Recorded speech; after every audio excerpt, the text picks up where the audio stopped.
பிதாவே, நன்றியோடு நாங்கள் உம்மை துதிக்கிறோம்.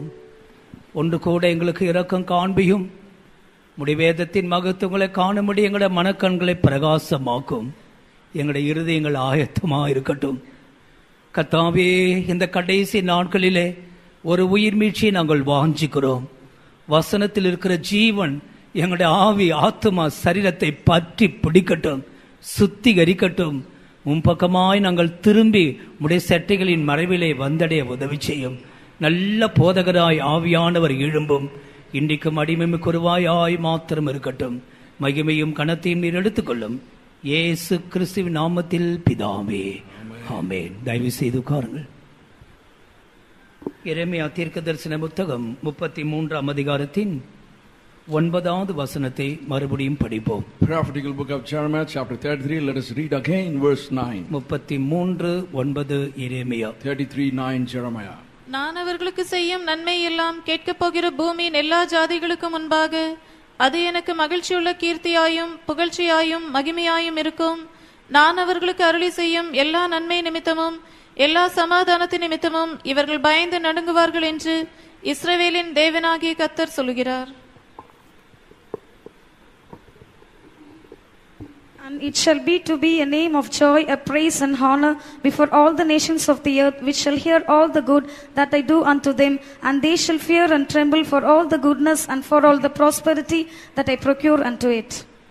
நான் அவர்களுக்கு நன்மை செய்ய போகிறேன் என்று கர்த்தர் சொல்கிறார். The Lord says, I'm going to do good to them. நம்முடைய தேவன் மனப்பூர்வமாக ஒரு தீமையும் யாருக்கும் அவர் செய்வதே இல்லை. Our God willingly, He will not do any will to anyone. சில நேரங்களிலே தீமை போல அது நமக்கு தெரிந்தாலும் அது நன்மையாகவே இருக்கும் என்பதை நாம் நிச்சயமாக அறிந்திருக்கிறோம். We know definitely sometimes it may appear to be evil, but it will be for our good.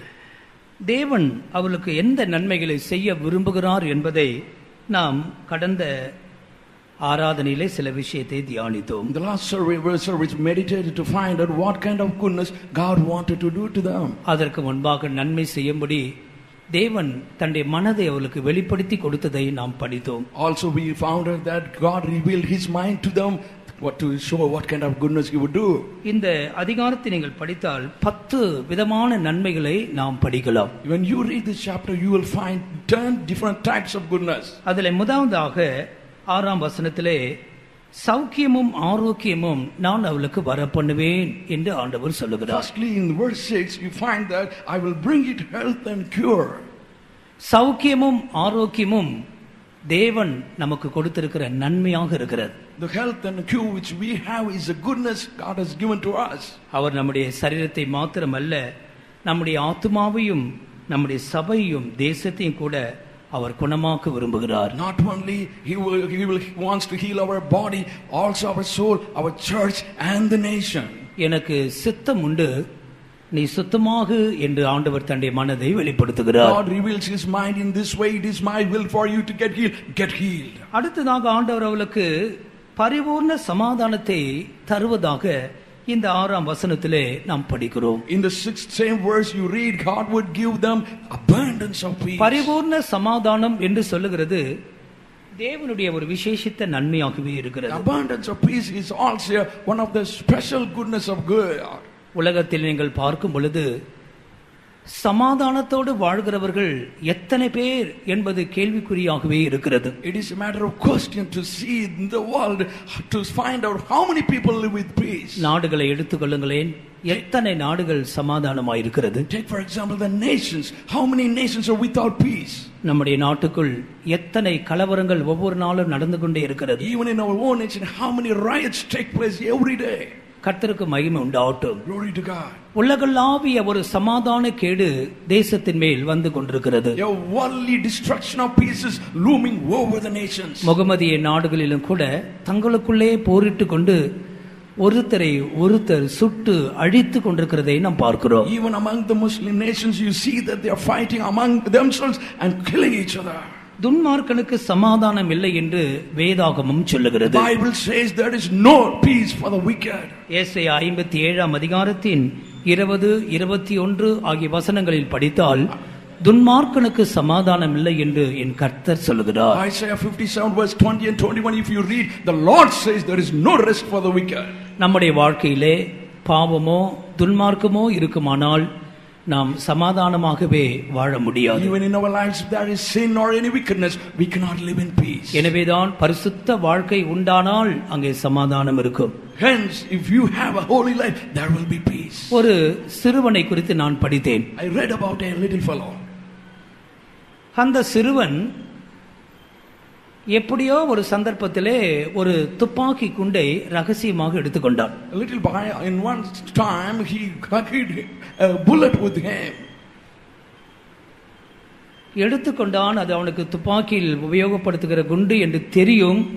ஆனால் திருப்பி கொடுக்கவோ அதை வீட்டில் கொண்டு போய் அப்பாவிடத்தில் கொடுக்கவோ தாய்க்கு சொல்லவோ அவனுக்கு மனம் வரவில்லை. He had the bullet, he knew it had to be used with the gun, but he did not have the mind to talk to his parents or share with anyone.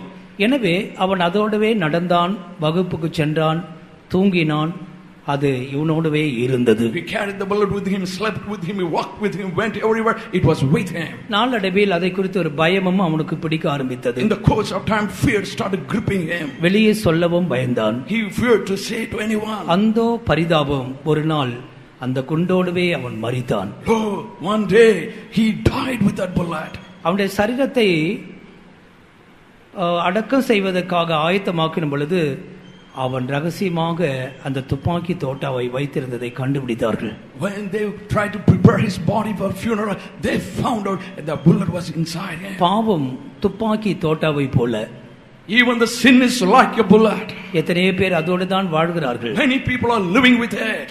அதை நீ வெளியே கொண்டு வந்தால் உனக்கு நலமாக If இருக்கும். you bring it out, it will be goodness to you. எனவே துன்மார்க்கம் இருக்கும் பட்சத்தில் சமாதானமே நம்முடைய வாழ்க்கையில் இருக்காது. Therefore, as long as you have weakness, you cannot have peace. ஆனால் ஆண்டவரோ பரிபூர்ண சமாதானத்தை வெளிப்படுத்த விரும்புகிறார். But God wants to reveal abundance of peace to you. 9ஆம் வசனத்திலும் கூட அது எல்லா சமாதானம் என்று வேதாகமம் சொல்லுகிறது. Even the Bible says all peace.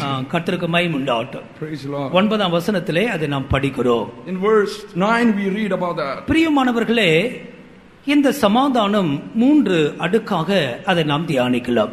We can meditate this peace in 3 phases. ஒன்று தனி வாழ்க்கையில் இருக்கிற சமாதானம். One is the peace in private life. ஒரு மனிதன் தன் தனி வாழ்க்கையிலே சமாதானத்தை அவன் இழந்து போனால் அவன் பெரிய ஒரு நரக வாழ்க்கைக்குள் இருக்கிறது போலவே. If a man loses his peace in his private life, it will be like living in hell. எனவேதான் தனி வாழ்க்கை சமாதானம் மிக முக்கியமானது. Therefore, the private peace is very important. இயேசு கிறிஸ்துவின் இரத்தத்தினாலே அவர் சமாதானத்தை கொடுக்கிறார். God gives peace by the blood of Jesus Christ. கொலோசியர் 1ஆம் அதிகாரம் 20ஆம் வசனத்திலே சிலுவையிலே சிந்தின இரத்தம் நமக்கு சமாதானத்தை கொண்டு வருகிறது. Colossians 1:1 we read that by the blood that was shed on Calvary he gives us peace. எபேசியர் 2ஆம் அதிகாரம் 14, 15 ஆகிய வசனங்களிலே அவருடைய மரணத்தினால் நாம் சமாதானத்தை பெற்றுக்கொள்கிறோம். Ephesians 2:14 and 15 through his death we get peace. எபேசியர் 6ஆம் அதிகாரத்தின் 15ஆம் வசனம் அவருடைய உபதேசத்தினால் அல்லது சத்தியத்தினாலே நாம் சமாதானத்தை பெறுகிறோம். Ephesians 6:15 by his doctrine or truth we receive peace. எனவே கிறிஸ்து தன்னுடைய மரணத்தினால் தன்னுடைய இரத்தத்தினாலே நமக்கு சமாதானத்தை கொடுக்கிறார். Therefore Christ gives us peace through his blood and his death. ஒவ்வொரு மனிதனும் சமாதானத்தை இழந்தவனாக இருக்கிறான். அவன் கிறிஸ்துவுக்குள் வரும் பொழுது அவனுக்கு சமாதானம் கொடுக்கிறார். Every man is seen without peace. When he gets into Christ, he receives peace. சமாதானத்தை கெடுக்கிற பாவங்களை கிறிஸ்துவிடத்திலே அவன் கொடுத்து விட வேண்டும். He must hand over the sins that would destroy his peace to Christ. தன்னுடைய பொல்லாத சுபாவங்களை அவன் கிறிஸ்துவிடத்திலே கொடுக்க வேண்டும். He must hand over all his wicked characters to Christ. ஒன்றுமே மறைக்காமல் அவன் இயேசுவிடத்திலே அவன் தன்னை அர்ப்பணிக்கும் பொழுது when he commits himself to Christ without hiding anything. பிலிப்பியர் 4:7 சொல்லப்பட்டிருக்கிறதே, எல்லா புத்திக்கு மேலான தேவ சமாதானம் அவருடைய இருதயங்களையும் சிந்தைகளையும் ஆளுகை செய்யும். As it is written in Philippians 4, the peace that passeth all knowledge and understanding, it will rule in their hearts. எனவேதான் இயேசு சொன்னார், என் சமாதானத்தை உங்களுக்கு வைத்து போகிறேன். Therefore Jesus said, I leave my peace with you. உலகம் கொடுக்கிற பிரகாரமாக நான் அதை உங்களுக்கு கொடுப்பதில்லை. I don't give it to you as the world giveth you. என் சமாதானத்தையே உங்களுக்கு வைத்து போகிறேன். My peace I have left for you. கர்த்தர் உனக்கு நன்மையாக இந்த சமாதானத்தை கொடுக்க As விரும்புகிறார். a goodness, God wants to give this peace to you. அதுதான் பிரியமானவர்களே ஒரு அற்புதமான வாழ்க்கை. That is the one, beloved ones, it's a miraculous life. கர்த்தருக்கு மகிமை உண்டாகட்டும். Glory to God. உன்னுடைய வாழ்க்கையில் அந்த சமாதானம் இருக்கிறதா? Do you have that peace in your life? அல்லது அடிக்கடி நீ இழந்து போகிறாயா? Are you often losing that peace? நீ அது உன்னுடைய வாழ்க்கையை நீ சோதித்து பார்க்க வேண்டியதா இருக்கிறது. It is necessary for to examine your life today. பரிபூர்ண சமாதானம் என்றால் என்ன அர்த்தம்? What is the meaning when we call abundance of peace? 2 பேதுரு 3 அதிகாரத்தின் 14 வசனத்தை நீங்கள் படித்தால் 2 Peter chapter 3:14, when you read, ஆண்டவராகிய இயேசு கிறிஸ்துவின் வருகை நாளுக்காக காத்திருக்கக்கூடிய விதத்திலே உன்னை ஆயத்தப்படுத்துகிறதே அதுதான் பரிபூர்ண சமாதானம். abundance peace is the one which will keep you prepared at the coming of our Lord Jesus Christ. நானும் என் சகோதரனும் சமாதானமாய் இருக்கிறோம். Me and my brother are at peace. நானும் என் குடும்பத்தாரும் சமாதானமாய் இருக்கிறோம். Me and my family members are at peace. இதெல்லாம் ஒரு அடிப்படை சமாதானமாக இருக்கிறது. It is basically it is a peace. ஆனால் கர்த்தராகிய இயேசு கிறிஸ்துவின் 2ஆம் வருகைக்காக உன்னை ஆயத்தமாய் வைத்துக் கொள்ளுகிற சமாதானத்தை நீ அனுபவித்திருக்கிறாயா? But have you experienced the peace which will keep you ready at the coming of our Lord Jesus Christ? அதுதான் பிரியமானவர்களே பரிபூர்ண சமாதானம். Beloved ones, that is called abundance of peace. ஆண்டவர் அந்த சமாதானத்தை நமக்கு இந்த நாட்களில் தர விரும்புகிறார். God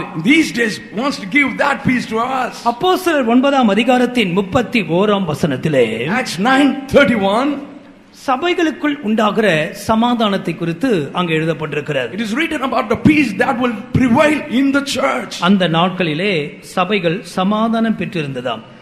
In those days the churches had peace within.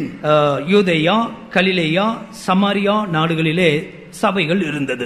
They had churches throughout Judea, Galilee and Samaria. இதுல பல அனுபவங்களை நாம் பார்க்கிறோம். We see many experiences here. யூதர்கள் அதிகபட்சமாக வாழ்ந்த இடம் யூதேயா. Judea is the place where Jews lived more in number. கலிலேயாக்காரர்களும் யூதர்கள் தான், ஆனால் படிப்பறிவு இல்லாத பாமர மனுஷர்கள். Even the Galileans were Jews, but they were uneducated, illiterate. Samariya புறஜாதிகளின் தேசம். Samaria belonged to the Gentiles. எந்த தேசத்திலே சபைகள் இருந்தாலும் பரிசுத்த ஆவியானவர் அவர்களை சமாதானத்துக்குள்ளாக வழி நடத்தினார். Wherever the churches were, the Holy Spirit led them in the path of peace. சபைகள் சமாதானம் பெறும் பொழுது பக்தி விருத்தி அடைந்து கர்த்தருக்கு பயப்படுகிற பயத்தோடும் பரிசுத்த ஆவியின் ஆறுதலோடும் வளர்ந்து பெருகிற்று. When the churches had peace, they grew up, multiplied, edified in the Holy Ghost. ஆண்டவருக்கு மகிமை உண்டாகட்டும். Glory to God. எனவே சபைகளுக்குள்ளே சமாதானத்தை பார்க்கிறோம். That's what we see, peace in the churches. அந்த அர்த்தம் என்ன? What is the meaning? சபையில் இருக்கிறதான தேவனுடைய பிள்ளைகள் சமாதானமாகவே வாழ்கிறார்கள். People that are in the church, they are living in peace. அவர்களுக்குள்ளே யூதர்கள் உண்டு.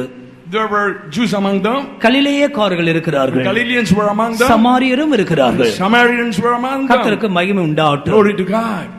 சில இடங்களிலே நாங்கள் கேள்விப்படுகிற காரியம் என்னவென்றால், In certain places the thing we hear is, இந்த பகுதியை குறித்து எனக்கு அவ்வளவு தெரியாது. I don't know much about this region. மற்ற யார் வந்தாலும் அவர்கள் சபையிலே ஏற்றுக்கொள்வதில்லை. Whoever comes, the outsider come, the church people would not accept them. கர்த்தருக்கு மகிமை உண்டாகட்டும். Glory to God. அவர்களை விரட்டி அடிக்கிறார்கள். They would chase them away. இது எங்க சபை என்று This சொல்லுகிறார்கள். belongs to our church. கர்த்தருக்கு மகிமை Glory உண்டாகட்டும். to God. பிரியமானவர்களே, அது ஒழுங்கினமான காரியம். Beloved ones, it is disorderly. எந்த சூழ்நிலையிலே ஜனங்கள் இருந்தாலும் எல்லாரும் நாங்கள் சமாதானமாகவே இருக்கிறோம். Whatever the situation may be, we are for peace. கர்த்தருடைய வருகைக்காக ஆயத்தப்படுகிற சபை அதுதான். The church, that is the church that is getting ready for the coming of the Lord. நாம் யாருக்கும் இடரலாக தேவனுடைய சபையிலே நடக்க கூடாது. We should not walk in any way offending others in the church. எல்லாரும் என் சகோதரர்கள். All are my brothers. எல்லாரும் என் சகோதரிகள். All are my sisters. கர்த்தருக்கு மகிமை உண்டாகட்டும். Glory to God. யார் மேலும் எனக்கு தனிப்பட்ட பகை இல்லை. I have no hatred against any individual person. இப்படிப்பட்டதான மனது நமக்குள்ள இருக்க வேண்டும்.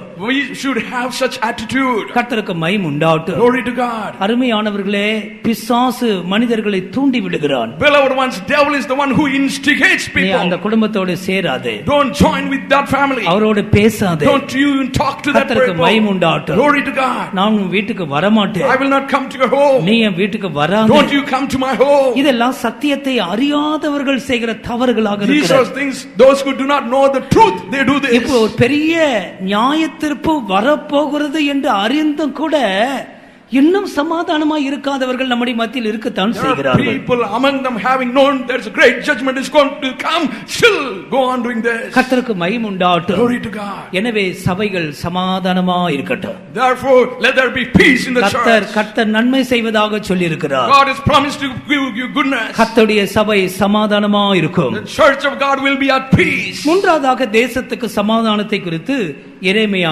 29 அதிகாரம் 7 வசனத்திலே படிக்கிறோம். Peace to the nation. About that we read in Jeremiah chapter 29 verse 7. 7 please. கர்த்தருக்கு மகிமை உண்டாகட்டும். Glory to God. நாம் குடியிருக்கிற தேசத்திற்காக நாம் ஜெபிக்க வேண்டும். We must pray for the nation where we live. இந்த தேசத்திற்காக நாம் ஜெபிக்கும் பொழுது When we pray for this nation, தேசத்துக்கு சமாதானம் இருக்கையிலே உங்களுக்கு சமாதானமா இருக்கும். you whether the nation will have peace or not, but you will have peace. அந்த வசனத்தை படிங்களேன். Please read that verse. நான் உங்களை சிறைப்பட்டு போக பண்ணின பட்டணத்தின் சமாதானத்தை தேடி அதற்காக கர்த்தரை விண்ணப்பம் பண்ணுங்கள்.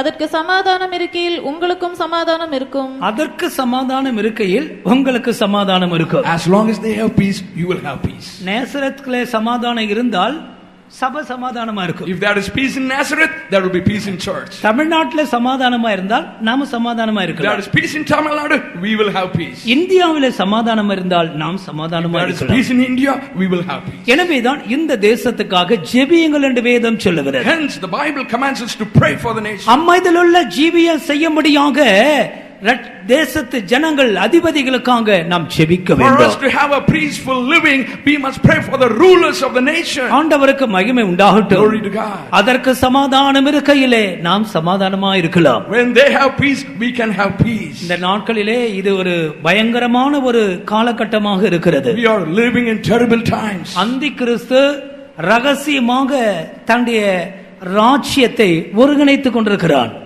Antichrist is secretly organizing his kingdom. எல்லாவற்றையும் ஒரே ஒரு ஆட்சியின் கீழே வர வேண்டும் என்று அவன் விரும்புகிறான். He desires to bring everything under one control.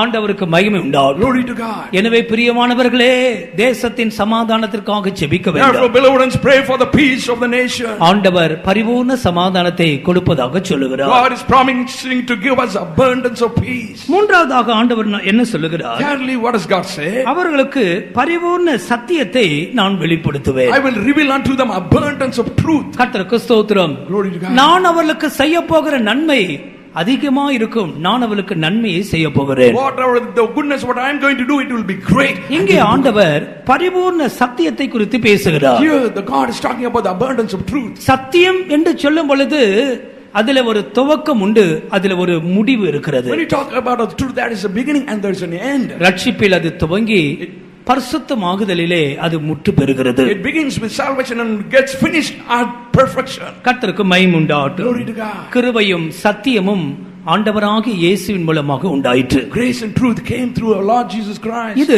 அப்போஸ்தலருடைய உபதேசமாக இருக்கிறது. It is an apostolic doctrine. ஆரோக்கியமான உபதேசம் என்று சொல்லப்பட்டிருக்கிறது. It's also called sound doctrine. கர்த்தருக்கு மகிமை உண்டாகட்டும். Glory to God. கிறிஸ்துவின் சாயலை கொண்டு வருகிற மகிமையான உபதேசம். This is the doctrine that will bring about the likeness of Christ. இது ஒப்புரமாகுதலின் உபதேசம். It is called the reconciliation doctrine. ரட்சிப்பு முதல் சபை எடுத்துக்கொள்ளப்படும் மட்டும் இந்த உபதேச சத்தியங்கள் அதிலே அடங்கி இருக்கிறது.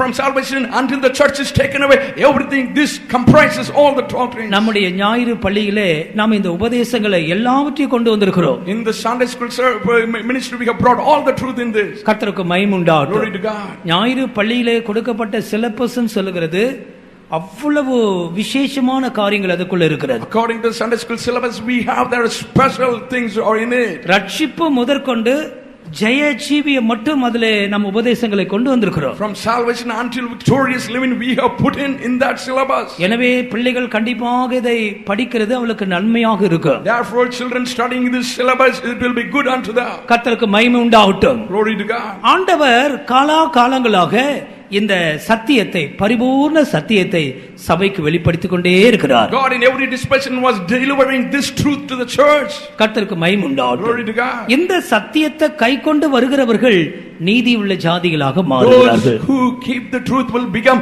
a righteous nation. ரட்சிப்பு ஒரு சத்தியம். Salvation is getting saved is a salvation. முழுகு ஞானஸ்தானம் ஒரு சத்தியம். Baptism is a doctrine. அந்நிய பாஷை அடையாளத்தோட பரிசுத்த ஆவியினால் நிரப்பப்படுகிறது ஒரு சத்தியம். Getting filled with the Holy Ghost with the evidence of speaking in tongues is a doctrine. தெய்வீக சுகம் ஒரு சத்தியம். Divine healing is a truth. வேறுபாட்டின் ஜீவியம் ஒரு சத்தியம். Life of separation is a truth. ஒப்புரவாகுதல் ஒரு சத்தியம். Getting reconciled is a truth. பரிசுத்தமாகுதல் ஒரு சத்தியம்.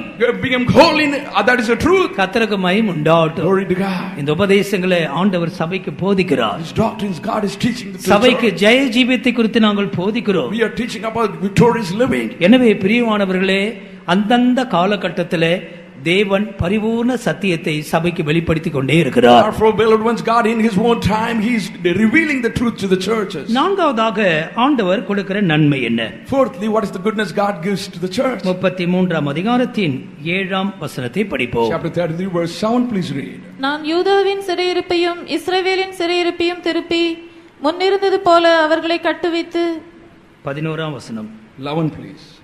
இன்னும் களிப்பின் சத்தமும் மகிழ்ச்சியின் சத்தமும் மணவாளனின் சத்தமும் மணவாட்டியின் சத்தமும் சேனைகளின் கர்த்தரை துதியுங்கள், கர்த்தர் நல்லவர், அவர் கிருபை என்றும் உள்ளதென்று சொல்லுகிறவர்களின் சத்தமும் கர்த்தருடைய ஆலயத்துக்கு ஸ்தோத்திர பலிகளை கொண்டு வருகிறவர்களின் சத்தமும் கேட்கப்படும் என்று கர்த்தர் சொல்லுகிறார். அவர்கள் முன்னிருந்தது போல் இருக்கும்படி தேசத்தின் சிறையிருப்பை திருப்புவேன் என்று கர்த்தர் சொல்லுகிறார். இந்த வசனங்களிலே ஆண்டவர் செய்கிற நன்மை என்ன? In this verse, what is the goodness God does to the church? நான் யூதாவின் சிறையிருப்பை திருப்புவேன். I will turn the captivity of Judah. இஸ்ரவேலின் சிறையிருப்பை திருப்புவேன். I will turn the captivity of Israel. இதை சேர்த்துத்தான் தேசத்தின் சிறையிருப்பு என்று சொல்லுகிறார். Bring together, he's called the captivity of the nation. யூதா இஸ்ரவேல் என்று சொல்லுகிறது நம்முடைய அர்த்தத்தில் ஊழியர்கள், கர்த்தருடைய ஜனங்கள் என்று எடுத்துக்கொள்ளலாம். When you call Judah and Israel, we can compare that to the servants of God and the believers. இஸ்ரவேலுடைய சரித்திரத்தை நீங்கள் படித்தால் 3 முக்கியமான காலகட்டத்திலே அவர்கள் சிறைப்பட்டு போனார்கள். If you study the history of Israel, in 3 different occasions they were taken to captivity. முதலாவதாக எகிப்தில் இருந்ததான சிறையிருப்பு. The first, the captivity that was in Egypt. அது பாவத்திற்கும் உலகத்திற்கும் அடிமைப்பட்ட வாழ்க்கை. That was a life being bound to sin and the. இரண்டாவதாக Babylon சிறையிருப்பு. Secondly, the Babylonian captivity. அது பின்மாற்ற நிலவரத்தை காண்பிக்கிறது. It refers to a backslidden life. இதை போலதான் அசிரியாவிலே அவர்கள் அசிரிய தேசத்திற்கு சிறைப்பட்டு போனது. Likewise, they were taken as slaves to Assyria. இஸ்ரவேலின் சரித்திரத்திலே 3 விதங்களிலே அவர்கள் சிறைப்பட்டு போயிருந்தார்கள். In the history of Israel, they were in 3 different ways they were taken as captives. இந்த சிறைப்பட்டு போனதற்கெல்லாம் ஒரு முக்கியமான ஒரு காரணம் இருந்தது. There was one particular reason why they were taken as captives. தங்கள் தேவனாகிய கர்த்தரை மறந்து விக்கிரகங்களுக்கு அவர்கள் ஆராதனை செய்ய ஆரம்பித்தார்கள். Having forgotten their Lord, their God, and started worshipping the idols. தேவனுடைய மனப்பூர்வமாக அவருடைய உபதேசத்தையும் அவருடைய பிரமாணங்களையும் கைக்கொள்ளாமல் போனார்கள். Willingly they forsook the commandments and the laws of God. கர்த்தருக்கு மகிமை உண்டாகட்டும். Glory to God. இந்த காரியத்தை அவர்கள் செய்து கொண்டிருந்தபடியினால்தான் தேவன் அவர்களை சிறையிருப்புக்கு ஒப்புக்கொடுத்தார். Because they were given to such things, God took them as captives. இஸ்ரவேலே கேள், உன் தேவனாகிய கர்த்தர் ஒருவரே. Oh Israel, hear, your Lord, he is one. அவரை முழு இருதயத்தோடு, முழு பலத்தோடு, முழு ஆவியோடு நீ அவரை ஆராதிக்க வேண்டும். You must serve him with all your strength, with all your soul, and with all your spirit. உன் தேவனாகிய கர்த்தர் ஒருவரே. Your Lord God is one. உனக்குள்ளே அந்நிய தேவர்கள் இருக்க வேண்டாம். There should not be any other gods in you. ஏதாவது ஒரு விக்கிரகத்தை செய்து ஒளிப்பிடத்தில் வைத்து அதை ஆராதிக்கிறவன் சபிக்கப்பட்டவன் என்று வேதம் சொல்லுகிறது. The Bible declares one who makes idol and puts in a hidden place and serves it, he is a cursed one. ஆனால் இந்த ஜனங்களோ இந்த பிரமாணத்தை மீறினார்கள். But these people transgressed the law. எங்கெல்லாம் ஒரு அந்நிய தெய்வத்தை பார்க்கிறார்களோ உடனே அதை நமஸ்கரிக்க ஆரம்பித்தார்கள். Wherever they saw a strange god, they started worshiping. தாங்கள் நமஸ்கரிக்கிறது மாத்திரமல்ல, Not only they stopped with worshiping, மற்றவர்களும் போய் கூப்பிடுற அளவுக்கு மாறினார்கள். they started inviting others to worship. அங்க ஒரு தேவதையை நான் கண்டேன். I saw a goddess over there. நம்ம அங்க போய் சேவிக்க போவோம் Let us வாருங்கள். go to serve that goddess. நீதி உள்ள பரிசுத்தமுள்ள தேவன் அது எல்லாத்தையும் கண்டு கொண்டே இருந்தார். The righteous, the holy God was looking at those things. இன்றைக்கு ஆண்டவருடைய மனம் வேதனை உள்ளதான் இருக்கிறது. Even today the heart of God is grieved. அவரை முழு இருதயத்தோடு நேசிக்கிறவர்கள் எத்தனை பேர்கள்? There are how many people are there who would love him with all their heart? உத்தம மனதோடு தெய்வத்தை சேவிக்கிறவர்கள் எத்தனை பேர்? How many people are there who would serve him with pure mind? எல்லா அந்நிய தேவர்களை அகற்றி விடுவோமாக. Put away the strange gods. ஆண்டவர் சிறையிருப்பை மாற்ற விரும்புகிறார். God wants to turn your captivity. கர்த்தருக்கு ஸ்தோத்திரம். Glory, praise the Lord. எத்தனையோ சிறையிருப்புக்குள்ளே மனிதர்கள் அகப்பட்டுக் கொள்கிறார்கள். Many people are caught in captivity of different kinds. Strange love, அந்நிய அன்பு ஒரு பொல்லாத சிறையிருப்பு. Strange love is a terrible captivity. இந்த நாட்களிலே வாலிபர்கள் போய் சிக்கிக் கொள்கிறது அதில்தான். These days the youth get caught easily. கர்த்தருக்கு ஸ்தோத்திரம். Praise the Lord. இப்படி பண ஆசை, Love of money. இப்படி எத்தனையோ காரியங்களை நாம் சொல்லிக் கொண்டே You போகலாம். can go on saying like these things. ஆண்டவருக்கு ஸ்தோத்திரம். Praise the Lord. ஆண்டவர் அவருடைய சிறையிருப்பை திருப்புவதாக சொல்லுகிறார். God is promising to turn their captivity. வியாதி ஒரு சிறையிருப்பு, Sickness is a captivity. சாபம் ஒரு சிறையிருப்பு. Curse is a captivity. தொடர்ந்து கடன் வாங்கி கொண்டிருந்தாலே அது ஒரு கேப்டிவிட்டி, அது ஒரு சிறையிருப்பு தான். If keep buying things from somebody, getting things on a loan, it is captivity. கர்த்தருக்கு ஸ்தோத்திரம். Praise the Lord. எந்த காரியத்திலும் நீங்கள் சிறையிருப்புக்குள் இருக்கும்படி தேவன் விரும்புவதே இல்லை. God does not want you to stay in captivity in anything. ரகசியமான பாவங்கள், Hidden sins. கர்த்தருக்கு மகிமை உண்டாகும். Glory to God. ஆண்டவர் என்ன சொல்லுகிறார்? What does God say? நான் யூதாவையும் விடுவிக்க போகிறேன், இஸ்ரவேலையும் விடுவிக்க போகிறேன். I am going to liberate Judah and also Israel. அவர்களுடைய சிறையிருப்பை திருப்பி முன் இருந்தது போல் அவர்களை நான் கட்டுவிப்பேன். I will, having returned the captivity, I will build them as first. எந்த காலங்கள் சிறையிருப்பிலிருந்து வெளியே வருகிற காலங்களா இருக்கட்டும். Let this season be a season where you come out of your captivity. குற்ற மனசாட்சி விட்டு வெளியே வாருங்கள். Come out of that evil conscience. கிறிஸ்தவ வாழ்க்கை சிறகடித்து பறக்க வேண்டிய வாழ்க்கை. Christian life is a life you will flap your wings and fly கர்த்தருக்கு high. மகிமை உண்டாகட்டும். Glory to God. சிறையிருப்பை விட்டு வெளியே Come வாருங்கள். out of your captivity. முன் இருந்தது போல அவர்கள் இருப்பார்களாம். They will be as they were in the beginning. அங்கே அதற்கு 6 அர்த்தங்கள் 11ஆம் வசனத்திலே சொல்லப்பட்டிருக்கிறது. In verse 11 there are 6 definitions of அவங்க given. முன்ன எப்படி இருந்தாங்க, How they were in the beginning.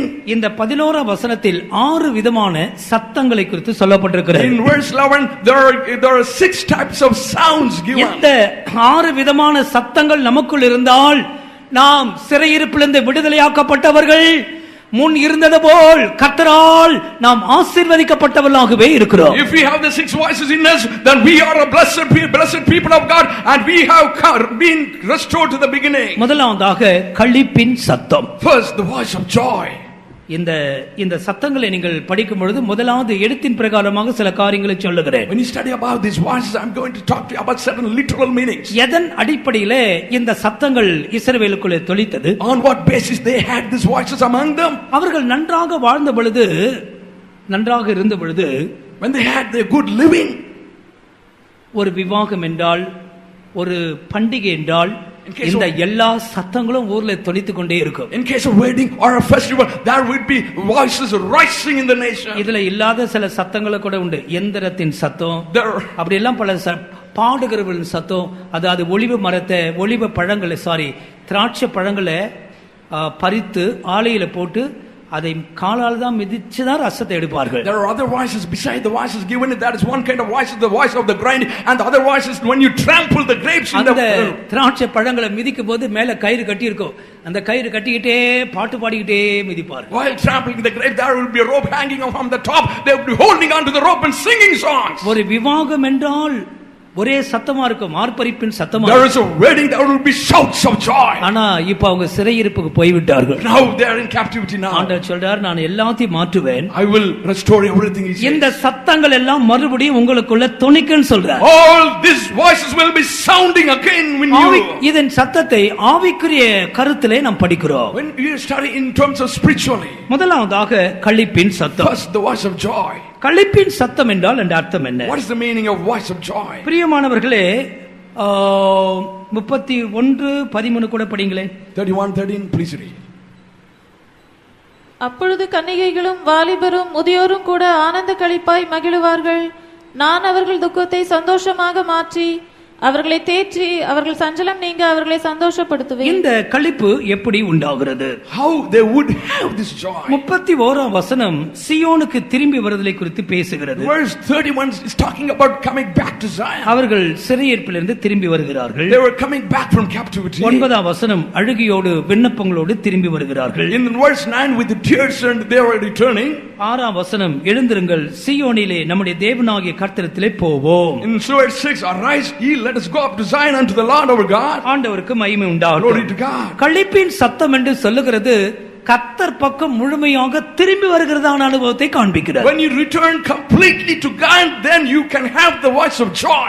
தெய்வத்துக்கு மகிமை உண்டாகட்டும். Glory to God. பிரியமானவர்களே, கர்த்தர் பக்கம் திரும்பி வருகிறவர்கள் அழுகையோடும் புலம்பலோடும் கண்ணீரோடு திரும்பி வருகிறார்கள். Beloved ones, those who are returning to God, they come to Him with tears and lamentation and mourning. கன்னிகைகள், வாலிபர், முதியோர் எல்லாரும் வர வேண்டும். The virgins and the young ones and the elders, they should all come. உனக்குள்ளே இந்த களிப்பின் சத்தம் உண்டாக வேண்டுமானால் நீ கர்த்தர் பக்கம் திரும்ப For வேண்டும். you to have this voice of joy, you must turn to God. கர்த்தருக்கு மகிமை Glory to உண்டாகட்டும். God. அவருடைய வாழ்க்கையில் தான் இந்த களிப்பின் சத்தம் உண்டாகும். Only in their lives there will be a voice of joy. அடுத்த சானுக்கு நாம் என்ன படிக்கிறோம்? Nextly, what do we read? அவர்களுக்குள்ளே சொல்லப்பட்டிருக்கிறது மகிழ்ச்சியின் சத்தம். Voice of gladness. கர்த்தருக்கு ஸ்தோத்திரம். Praise the Lord. இந்த மகிழ்ச்சியின் சத்தம் ஏசாயா 35ஆம் அதிகாரத்தின் 10ஆம் வசனத்திலே நாம் படிக்கிறோம். Isaiah 35:10, we read about this voice of gladness. படிங்க. கர்த்தரால் மீட்கப்பட்டவர்கள் திரும்பி ஆனந்த களிப்புடன் பாடி சீயோனுக்கு வருவார்கள். நித்திய மகிழ்ச்சி அவர்கள் தலையின் மேல் இருக்கும். சந்தோஷமும் மகிழ்ச்சியும் அடைவார்கள். சஞ்சலமும் தவிப்பும் ஓடிப்போம். கர்த்தரால் மீட்கப்பட்டவர்கள் சீயோனுக்கு வருவார்கள். The ransom of the Lord shall return to Zion. ஆனந்த களிப்போடு பாடி சீயோனுக்கு வருவார்கள். Come to Zion with song, everlasting song. நித்திய மகிழ்ச்சி அவருடைய தலையின் மேல் இருக்கும். Everlasting joy shall be upon their heads. சந்தோஷமும் மகிழ்ச்சியும் அடைவார்கள். They shall obtain joy and gladness. சஞ்சலமும் தவிப்பும் அவர்களை விட்டு ஓடிப்போ. Sorrow and sighing shall flee away.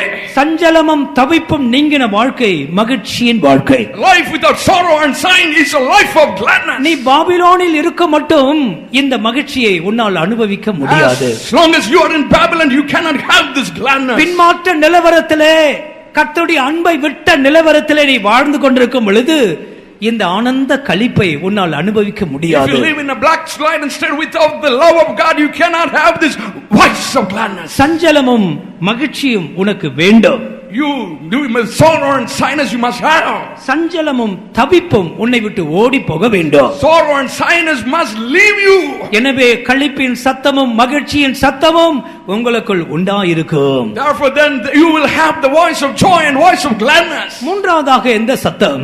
Thirdly, what kind of sound? மணவாளனின் சத்தம் உண்டாயிருக்குமா?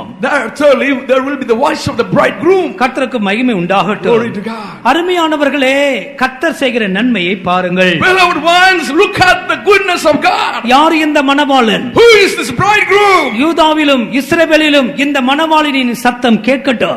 Let there be the sound of this bridegroom in Judah and Israel. நம்மை பொறுத்தமட்டில் நம்முடைய ஆண்டவராகிய இயேசுவே ஆத்தும மணவாளனாய் இருக்கிறார்.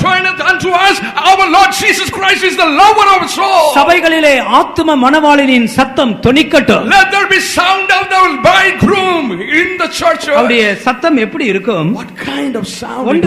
ஒன்று ரெண்டு விஷயங்களை சொல்லுகிறேன். I want to share one or two things. மணவாளனின் சத்தம் எப்படி இருக்கும்? What kind of sound will be the sound of the bridegroom? ஓசியா 2ஆம் அதிகாரத்தின் 14ஆம் வசனத்திலே Hosea 2:14. அங்கே மணவாளனையும் மணவாட்டியும் நாம் படிக்கிறோம். We read here about the groom and the bridegroom.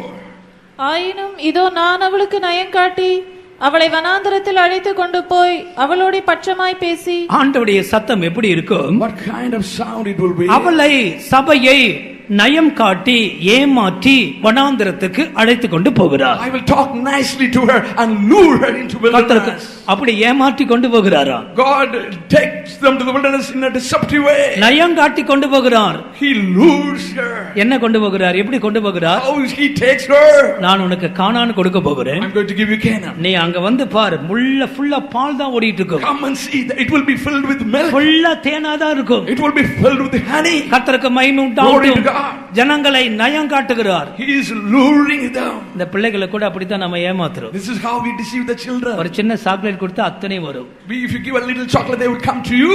நயம் காட்டி கொண்டு போறார். They are luring her down. நயம் காட்டி அவளை அழைத்து கொண்டு போய், having lured them and brought them to the wilderness, அவளுடைய இருதயத்திலே இருதயத்தோட பட்சமாய் பேசுகிறார். talk nicely into her heart. கர்த்தருக்கு மகிமை உண்டாகட்டும். Glory to God. அவளோடு பட்சமாய் பேசுகிறார். Talks nicely to her. வேறு பாஷையில் சொல்ல போனால் கம்ஃபர்டபிளி ஆறுதலாய் கர்த்தர் அவளோடு பேசுகிறார். Comfortably to her. கர்த்தருக்கு மகிமை உண்டாகட்டும். Glory to God. நேசரின் சத்தம், மணவாளனின் சத்தம் இதுதான்.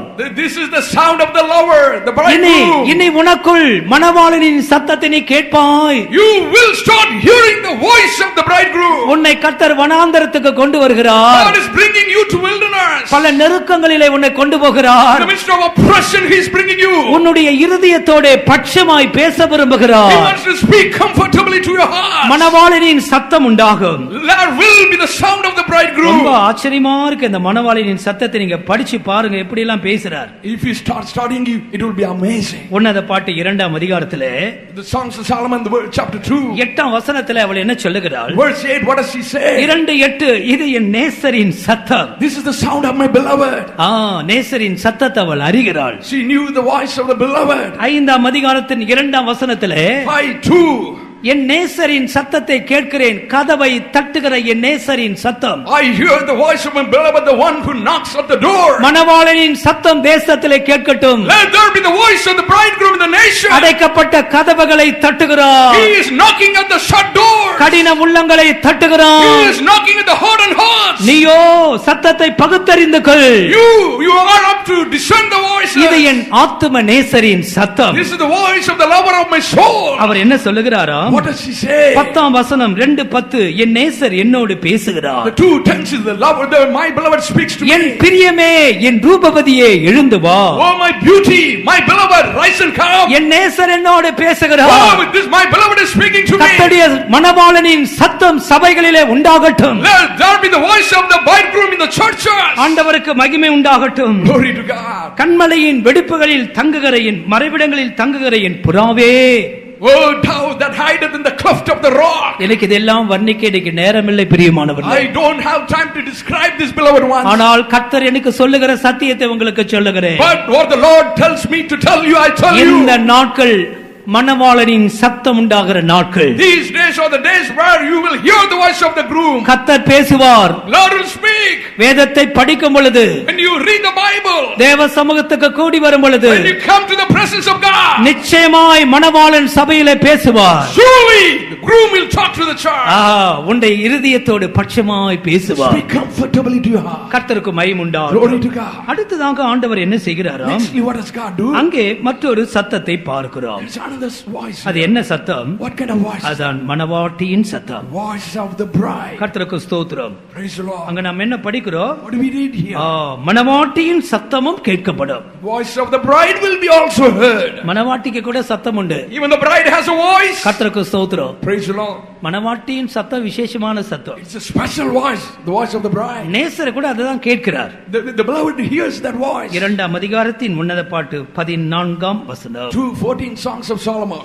கன்மலையின் வெடிப்புகளிலும் சிகரங்களின் மறைவிடைகளிலும் தங்குகிற என் புறாவே, உன் முகரூபத்தை எனக்கு காண்பி, உன் சத்தத்தை நான் கேட்கட்டும். உன் சத்தம் இன்பமும் உன் முகரூபம் அழகுமாய் இருக்கிறது என்றார். ஆண்டவர் என்ன சொல்லுகிறார்? What does the Lord say? N மணவாளியே, Oh my bride, உன் சத்தத்தை நான் கேட்கட்டும். let me hear your voice. உன்னுடைய சத்தம் இன்பமான சத்தம். Your voice is sweet. உன்னுடைய முகரூபம் அழகா இருக்கிறது. Your face is beautiful. கர்த்தருக்கு ஸ்தோத்திரம். Praise the Lord. மணவாட்டியின் சத்தம் என்றால் அந்த இன்ப சத்தம் எதை காண்பிக்கிறது? The voice of the bride, the sweet voice, what does it refer? அதுதான் ஜெப சத்தம். That is the sound of your prayer. அதான் துதியின் சத்தம். That's the sound of your praise. இந்த சத்தம் தான் ஆண்டவருக்கு பிரியம். These are the voices God takes pleasure. தெய்வத்துக்கு மகிமை உண்டாகட்டும். Glory to God. இதற்கு தவிர வேற சத்தங்கள் உண்டாகலாமா? Beside these, can there be any sound? தேவனுக்கு பிரியமில்லாத சத்தத்தை நீ உபயோகிக்கலாமா? Can you use sounds that displeases God? ஆண்டவர் உன் சத்தத்தை கேட்க விரும்புகிறார். God wants to hear your voice. இந்த சத்தத்தை நான் கேட்கட்டும். Let me hear your voice. அது எவ்வளவு இன்பமா இருக்கிறது. How sweet it is. கர்த்தருடைய சமூகத்தில் உட்கார்ந்து இரவும் பகலும் ஜெபிக்கிற சத்தம் உண்டாயிருக்குமானால் எவ்வளவு நன்றா இருக்கும். If there is a voice from those who sit in the presence of God day and night and pray. ஆண்டவர் உன் சிறையிருப்பை திருப்பினால் நிச்சயம் அந்த சத்தம் உண்டாயிருக்கும். If God turns away your captivity, surely there will be a voice. ஆண்டவருக்கு மகிமை உண்டாகட்டும். Glory to God. எந்த வீடுகளிலே இந்த துதியின் சத்தம் இருக்கிறது? Which house has this voice of praise? இந்த புறாக்களின் சத்தத்தை பார்த்தீங்கன்னா புறாக்கு ஒரு விசேஷமான சத்தம் உண்டு. ஒரு மாதிரி சத்தம் போட்டுக்கிட்டே இருக்கும். If you have the voice of the dove, it has a special voice. நமக்கு ஒரு சத்தம் இருக்க வேண்டும். We must have a voice. வீணான வார்த்தைகள் எல்லாம் விட்டு விடுவோமாக. Let us put away idle words. கொஞ்ச நாள் தாங்க இந்த பூமியில நாம் வாழ போகிறோம். We are going to live in this land for a few days. வீணான வார்த்தைகளை பேசிட்டு நியாய தீர்ப்புக்கு முன்னால போய் நிக்கணுமா? Why should we stand before judgment day having said vain words? வீணாய் பேசுகிற வார்த்தைகளுக்காக கணக்கு ஒப்புவிக்கணும்னு பைபிள்ல சொல்லுகிறது. For every idle word we have to show account on the day of judgment. அதனால வீணான வார்த்தைகளை விட்டு விடுவோமாக. Therefore let us put away. மணவாட்டிக்கு ஒரு சத்தம் இருக்கிறது. Bride has a voice. அதான் துதியின் சத்தம். That is the voice of praise. அதான் ஜெப சத்தம். The voice of prayer. அவள் இரவும் பகலும் ஆண்டவரை மகிமைப்படுத்திக் கொண்டே இருக்கிறார். She is glorifying God day and night. ஆண்டவருக்கு மகிமை உண்டாகட்டும். அது மாத்திரமல்ல, not only that, இந்த மணவாட்டிக்கு இன்னொரு சத்தம் இருக்கிறது. the bride has another voice as well. வெளிப்படுத்தல் 22ஆம் அதிகாரத்தின் 19ஆம் வசனத்திலே Revelation 22 verse 19, அங்கே ஆவியும் மணவாட்டியும் வா என்று சொல்லுகிறார்கள். the spirit and the bride says come. என்ன சத்தம்? What kind of sound? என் எஜமானே, என் மணவாளனே, நீ சீக்கிரமாய் வா. Oh my master, oh my groom, come soon. அதுதாங்க நல்ல சத்தம். That is the good sound, brother. ஒவ்வொரு நாளும் மணவாளனை நோக்கி காத்து கொண்டே இருக்க வேண்டும். Every day we must wait on the bridegroom. ஆண்டவருக்கு மகிமை உண்டாகட்டும். Glory to God. எனவே நான்காவது மணவாட்டியின் சத்தமாக Fourthly, it is the voice of the bride. ஐந்தாவது சத்தம் என்ன? Fifthly, what kind of sound is that? கர்த்தருக்கு மகிமை உண்டாகட்டும். Glory to God. ஐந்தாவதாக நாம் என்ன படிக்கிறோம்? What do we read fifthly? கர்த்தரை துதியுங்கள், கர்த்தர் நல்லவர், அவர் கிருபை என்றுமுள்ளது என்று சொல்லுகிறவர்களின் சத்தம். There is a voice of the Lord, praise the Lord, the Lord is good and his mercy endures forever. அது என்ன சத்தமா? What kind of sound is that? கர்த்தரை துதியுங்கள், praise the Lord, கர்த்தர் நல்லவர், Lord is good, அவருடைய கிருபை என்றுமுள்ளது, his mercy endures forever. இப்படி சொல்லிக் கொண்டே இருப்பாங்களா? ஹல்லேலூயா. They would keep saying hallelujah. கர்த்தர் நல்லவர், Lord is good, அவருடைய கிருபை என்றுமுள்ளது, his mercy endures forever. இந்த சத்தம் சபைகளுக்குள்ளே உண்டாகிக் கொண்டே இருக்கும். There should be this voice in the church all the time. இந்த அர்த்தம் என்ன? What is the meaning? அவர்கள் எல்லாரும் நன்றியுள்ள இருதயமுள்ளவர்களாய் இருக்கிறார்கள். They have the heart of gratitude. 136ஆம் சங்கீதத்தை படித்து பாருங்கள். Read Psalms 136. 23ஆம் வசனம் என்ன சொல்லுகிறது? What does the verse 23 say? நம்முடைய தாழ்வில் நம்மை நினைத்தவரை துதியுங்கள், அவர் கிருபை என்றும் உள்ளது. நம்முடைய தாழ்விலே நம்மை நினைத்தவரை துதியுங்கள். Praise him who remembered in our lowly state. அவருடைய கிருபை என்றும் உள்ளது. His mercy endures forever. எனவே துதியின் சத்தத்தை தொனிக்க பண்ணிக்கொண்டே இருக்கிறார்கள். Therefore they are always raising up the voice of praise. ஆறாவதாக இன்னொரு சத்தத்தை நாம் அங்கே பார்க்கிறோம்.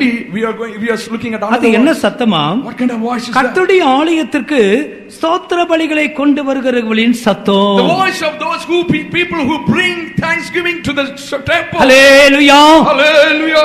அந்த நாட்களிலே பலிகள் எல்லாம் கொண்டு வருவார்கள். In those days they would bring sacrifices. என்ன பலியை கொண்டு வந்திருப்பாங்க? What kind of sacrifice they would have brought? என்ன பலியை கொண்டு வந்திருப்பாங்க? What they would have brought? என்ன கொண்டு வந்திருப்பாங்க? What they would have brought? எல்லா ஆளுக்கு ஒரு ஆடை பிடிச்சு இழுத்துட்டு வருவாங்க. Each one must have brought a sheep or goat.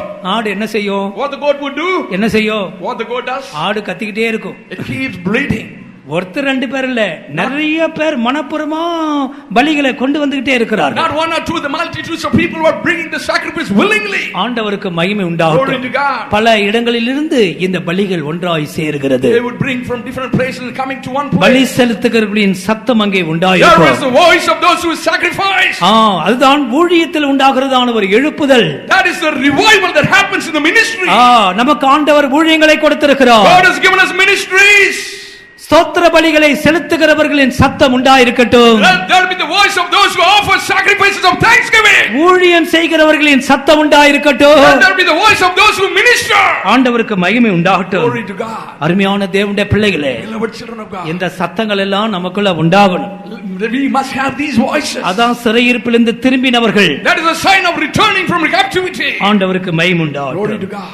இன்றைக்கு ஐந்தாவது விஷயத்தை நான் சொல்லி முடிக்கிறேன். I'm going to finish with the fifth thing. இப்போது 8ஆம் வசனத்தை படியுங்கள். Let's read verse 8. அவர்கள் எனக்கு விரோதமாய் குற்றம் செய்த அவர்களுடைய எல்லா அக்கிரமங்களுக்கும் அவர்களை நீங்களாக சுத்திகரித்து, அவர்கள் எனக்கு விரோதமாய் குற்றம் செய்து எனக்கு விரோதமாய் துரோகம் பண்ணின அவர்களுடைய எல்லா அக்கிரமங்களையும் மன்னிப்பேன். இது அவளுக்கு ஆண்டவர் செய்கிற மகா பெரிய ஒரு நன்மையா இருக்கிறது. This is a great goodness what God does to them. அவர்கள் எனக்கு விரோதமாக குற்றம் செய்தார்கள். They did evil against me. நான் அவருடைய அக்கிரமங்களை நீங்கி சுத்திகரிப்பேன். I will pardon them and cleanse them from all the iniquity. எனக்கு விரோதமாக துரோகம் பண்ணினார்கள். They were treacherous against. அவருடைய எல்லா துரோகங்களை அக்கிரமங்களை மன்னிப்பேன். I will forgive all the iniquity and transgression. கர்த்தருக்கு ஸ்தோத்திரம். Praise the Lord. மன்னிப்பு ஒரு பெரிய விஷயம். Getting pardon is a great thing. 50ஆம் அதிகாரத்தின் 20ஆம் வசனத்தை படியுங்கள். எரேமியா 50 verse 20, Jeremiah, please. அந்நாட்களிலும் அக்காலத்திலும் இஸ்ரவேலின் அக்கிரமம் தேடப்பட்டாலும் அது காணாதிருக்கும், யூதாவின் பாவங்கள் தேடப்பட்டாலும் அவைகள் கிடையாதிருக்கும். நான் மீதியாக வைக்கிறவர்களுக்கு மன்னிப்பேன் என்று கர்த்தர் சொல்கிறார். ஆண்டவர் மன்னிப்பதாக சொல்லுகிறார். God is telling that he would pardon. அந்நாட்களிலும் அக்காலத்திலும், In those days, in those times. அது கிருபையின் காலத்தை குறித்து எழுதப்பட்டிருக்கிறது. It is talking about the period of grace.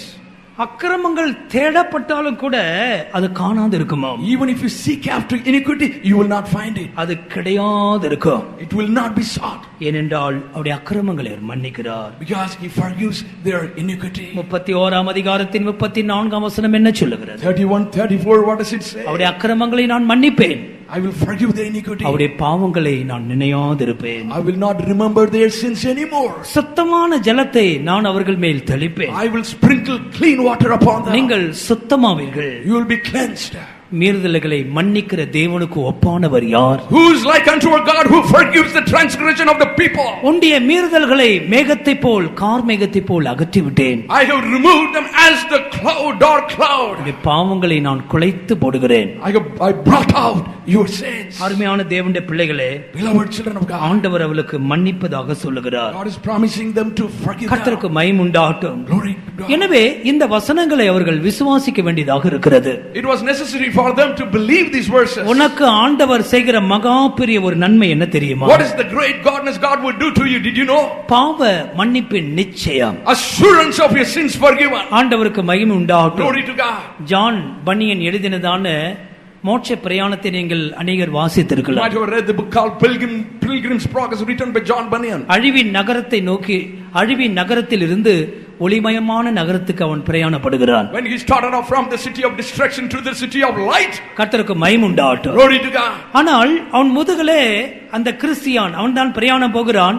அவன் முதுகில ஒரு பெரிய பாரம் இருக்கிறது. Christian who while he was journeying he had a great burden on his back. பெரிய பாரத்தை சுமந்து கொண்டிருக்கிறான். He was carrying a great burden on his back. ஆனாலும் வாசல் வழியாய் கடந்து அந்த மோட்ச நகரத்துக்கு போக வாஞ்சிக்கிறார். But he had the desire to get to the heavenly city. அவனை ஒரு தேவ மனுஷன் சந்திக்கிறார்.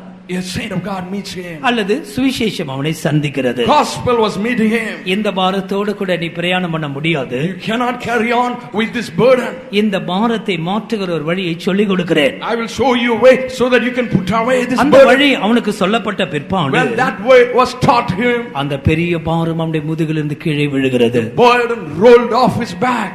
பெரிய பாரங்கள் அவனை விட்டு நீங்குகிறது. Great burden left him. அவன் சந்தோஷத்தோடு தன் பிரயாணத்தை தொடர்கிறான். With joy he continued his journey. அருமையான தேவனுடைய பிள்ளைகளே, Beloved children of God, மோட்ச பிரயாணம் பாரமில்லாத வாழ்க்கையில் தான் அது சாத்தியமாகும். Heavenly journey is only possible with a life without burden. தேவன் மன்னிக்க விரும்புகிறார். God wants to forgive you. இந்த நாட்களிலே இந்த மன்னிப்பை நீங்கள் மேன்மைப்படுத்துங்கள். In these days, esteem the forgiveness of God. மன்னிக்கப்பட்டிருக்கிறதை நிச்சயப்படுத்திக் கொள்ளுங்கள். You make sure you are forgiven. சாத்தான் அங்கே கேள்வி எழுப்புவதற்கு இடம் கொடுக்க வேண்டும். Don't you give room to say for Satan to raise doubts. அவருடைய எல்லா அக்கிரமங்களை நான் மன்னித்திருக்கிறேன். He has forgiven all his iniquities. அவருடைய துரோகங்களை மன்னித்திருக்கிறேன். I have forgiven their treachery. என்னை விட்டு விலகி போனார்கள். They went away from me.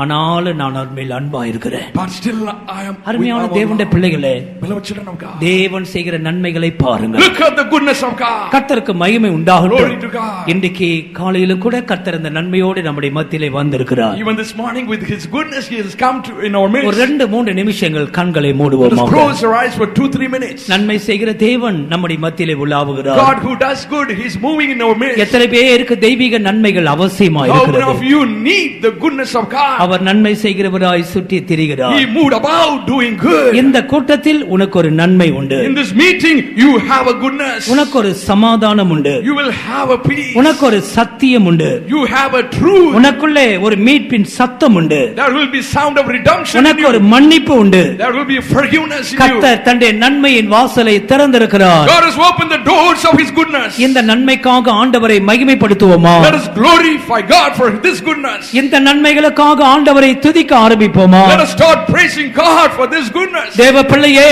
கர்த்தர் நன்மை செய்கிறவராகவே இருக்கிறார். Children of God, God is who he does good. இன்றைக்கு இந்த கால வேளையிலே பரலோகத்தை நோக்கி துதியின் சத்தங்கள் போகட்டும். This morning lift up your praise so that it may reach to heaven. கர்த்தாவே, நீர் எனக்கு செய்த எல்லா நன்மைகளுக்காக நன்றி என்று சொல்லுவோமாக. Let us say, Lord, thank you for all the goodness you have done unto me. துதிக்க ஆரம்பிப்போமாக. Let us start praising. துதியிலே ஒரு ஜீவன் இருக்கட்டும். Let there be life in your spirit. அவர் துதியிலே வாசமாய் இருக்கிறார். Dwells in your praises. நன்மை செய்த தெய்வத்தை துதிப்போமாக. Let us praise God who does good. ஸ்தோத்திர பலிகளை செலுத்துவோமாக.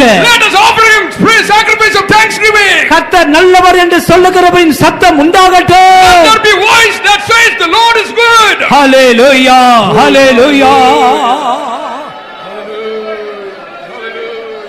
Amen. Thank you God. Hallelujah, hallelujah, hallelujah. Amen.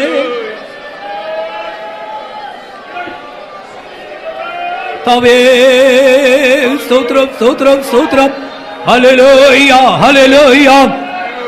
நெருக்கப்பட்டோம் மடிந்திடாமல் கர்த்தர் தாம் நம்மை காத்ததாலே. நெருக்கப்பட்டோம் மடிந்திடாமல் கர்த்தர் தாம் நம்மை காத்ததாலே. அவர் நல்லவர், அவர் வல்லவர், அவர் கிருபை என்றுமல்லது. ஹalleluya. அவர் நல்லவர், அவர் வல்லவர், அவர் கிருபை என்றுமல்லது. தேவ கிருபை என்றுமல்லது. அவர் கிருபை என்றுமல்லது. அவரை போற்றி துதித்து பாடி ஹalleluya. இயேசுவே அவரை போற்றி துதித்து பாடி அல்லேலூயா. பரிபூர்ண இருக்கப்பட்டோம் மடிந்திடாமல் கர்த்தர் நம்மை நன்றி. நெருக்கப்பட்டோம் மடிந்திடாமல் காத்ததாலே. அவர் நல்லவர் என்று துதித்தோம். அவர் கிருபை என்றுமல்லது. அவர் நல்லவர், தேவனே, என் தேவனே, துதிக்கட்டும். மடிந்திடாமல் கர்த்தர் நம்மை காத்ததாலே. நெருக்கப்பட்டோம் மடிந்திடாமல் ஆமென். கர்த்தர் நம்மை காத்ததாலே. அவர் நல்லவர், அவர் வல்லவர், நல்லவர். அவர் கிருபை என்றும் உள்ளது. அவர் நல்லவர், அவர் வல்லவர், அவர் கிருபை என்றும் உள்ளது. அவர் நல்லவர், அவர் வல்லவர்,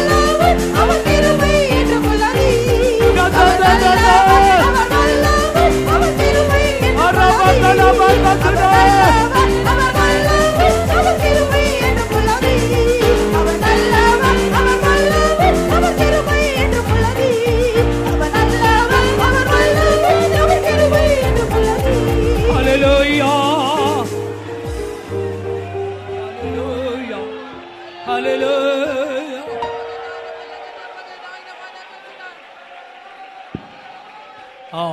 சமாதானத்தை இழந்து வந்திருக்கிறாயா? உனக்கு சமாதானம் கொடுக்கிறார். உனக்கு சத்தியத்தை காண்பிக்கிறார். உனக்குள்ள சத்தங்கள் துணிக்கட்டார். ஸ்தோத்திர பலியை செலுத்துகிறவருடைய கூட்டம் வருமா? கர்த்தர் நல்லவர், அவருடைய கிருபை என்றும் உள்ளது என்று சொல்லுகிறவரின் சத்தம். ஆமென். மணவாளனின் சத்தம், மணவாட்டியின் சத்தம், களிப்பின் சத்தம், மகிழ்ச்சியின் சத்தம். கூக்குரல் உனக்குள்ள இனி வராது. புலம்ப மாட்டாய். கர்த்தர் உன்னை மாற்றுகிறார். கர்த்தர் உனக்கு ஒரு புதிய சத்தத்தை கொடுக்கிறார். உன்னை மன்னிக்கிறார். கர்த்தர் உன்னை மன்னிக்கிறார். இந்த கோரஸை ஒன்று கூட பாட போகிறோம். எல்லாரும் சேர்ந்து கைகளை தட்டி தேவ நாமத்தை மகிமைப்படுத்துவோமாக. நெருக்கப்பட்டோம்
நான் அவளுக்கு செய்கிறதான நன்மை எனக்கு புகழ்ச்சியா இருக்கும், எனக்கு மகிமையா இருக்கும்.